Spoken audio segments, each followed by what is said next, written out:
Hello, school family. This is your guidance counselor, Denise Johnson. I'm here with another one of my weekly videos, and our focus for this week is going to be on stress release. The stress response that your body has can take the form of um, irritability, anger, feelings of frustration, confusion, um, feeling restless, feeling hungry all the time, or having no appetite at all, being restless, not being able to sleep at night, or oversleeping, um, feeling lonely, wanting to isolate yourself, not being able to find the energy to do the work that you have to do. Some of us even feel physical pain, headaches, body aches, stomach irritation, you feel indigestion, or you have stomach cramps, burning. All of those things are a normal response when you feel that there's a threat to you or threat in your environment. No, because we're in a pandemic and there's a threat of infection, there is the threat of disruption in your life in terms of being able to function fully in your work, as a teacher or a student, or being able to meet the demands financially of your household. All of those things can cause you to feel under threat, and your response to it is as normal as being thirsty or hungry, sweating when you're hot. Those are normal responses. In the same way, your stress response, that those that I mentioned before, are normal responses to what's happening to you right now.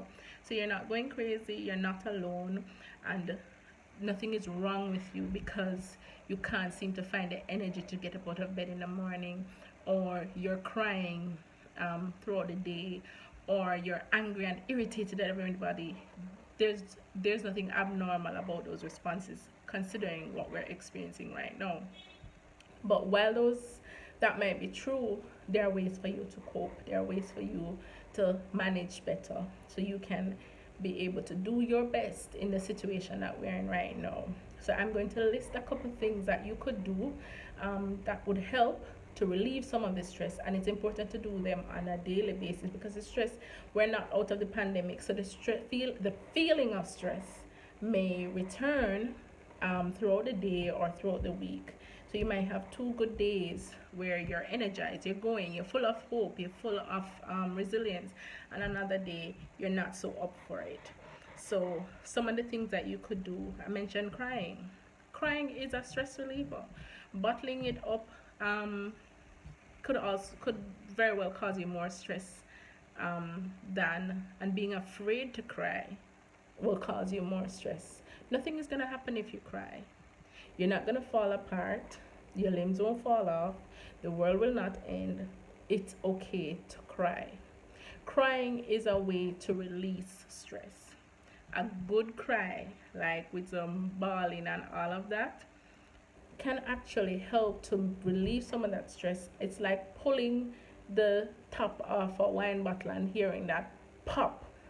You just take off some of the stress. So it's okay to cry. So while crying may seem like a negative response to you, it's not.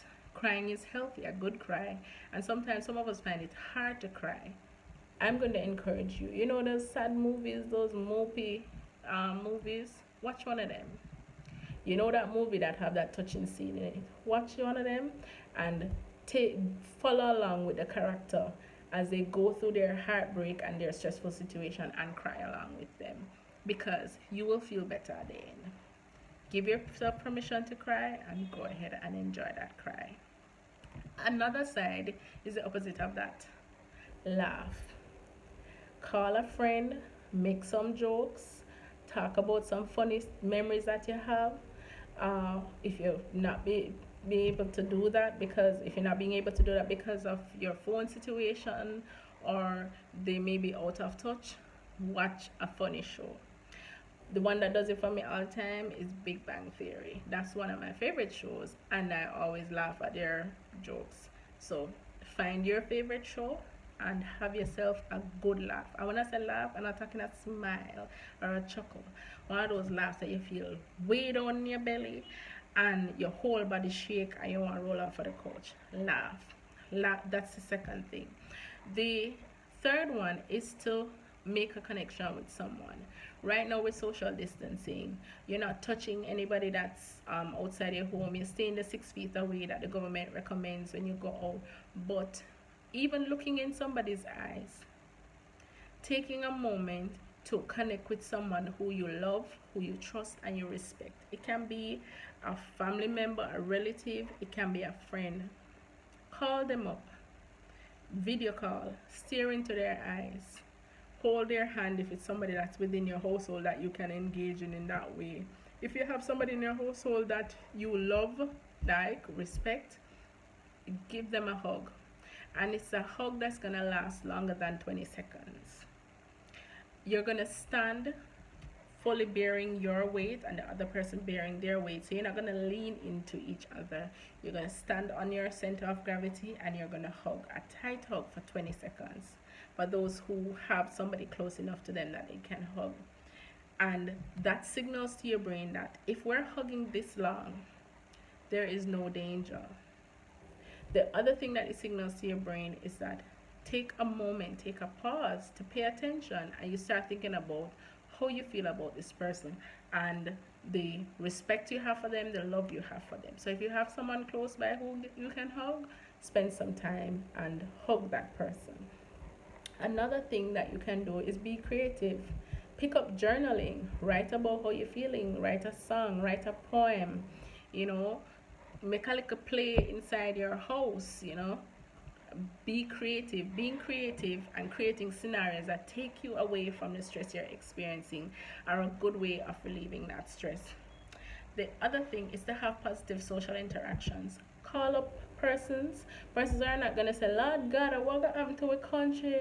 Lord of mercy, you know, somebody here says so and so get the COVID. No.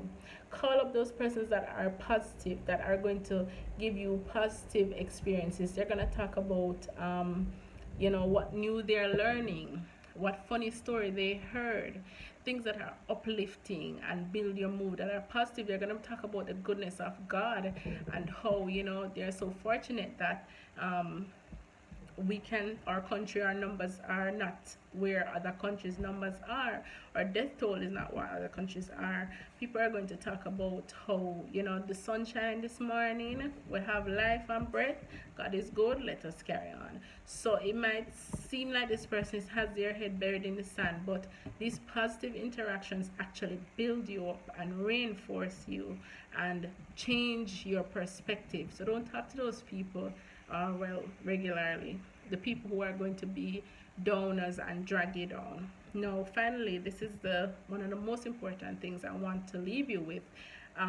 The final two actually are: one, to move your body, do some exercise, run around your house, do laps in your backyard or across your front of your yard. Every time a commercial, if you're watching TV, every time a commercial comes on, get up and walk in place. Get your body moving. You can do other things like turn on some music for even 15-20 minutes. As much as 60 minutes is recommended.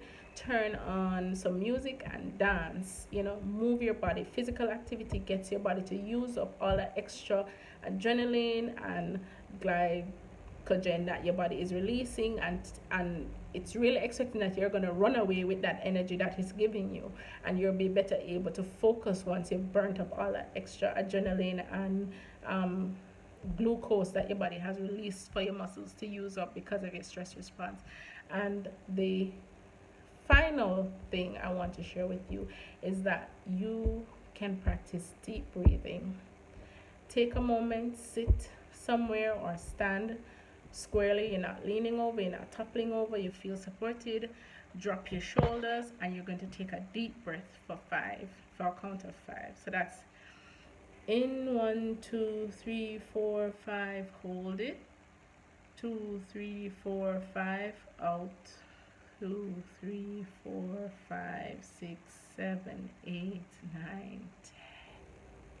Yes, so that's in for a count of five, out, hold it for a count of five, and out for a count of 10. And you do that for about a minute and a half, and that has been scientifically proven to significantly improve your heart rate, your blood pressure, and will allow you to feel a lot more relaxed, a lot calmer. You may have to do deep breathing several times throughout the day. You can set a little reminder on your phone that whenever it goes off, probably 3 4 times a day, when it goes off, you know that's your time, that's your breathe time. So you sit and you take your deep breaths. Again, in, hold, out.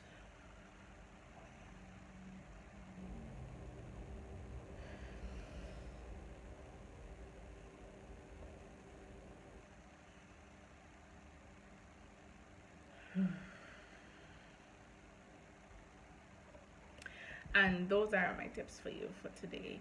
It was a little bit longer than usual, but I hope you practice some of those tips and they were helpful.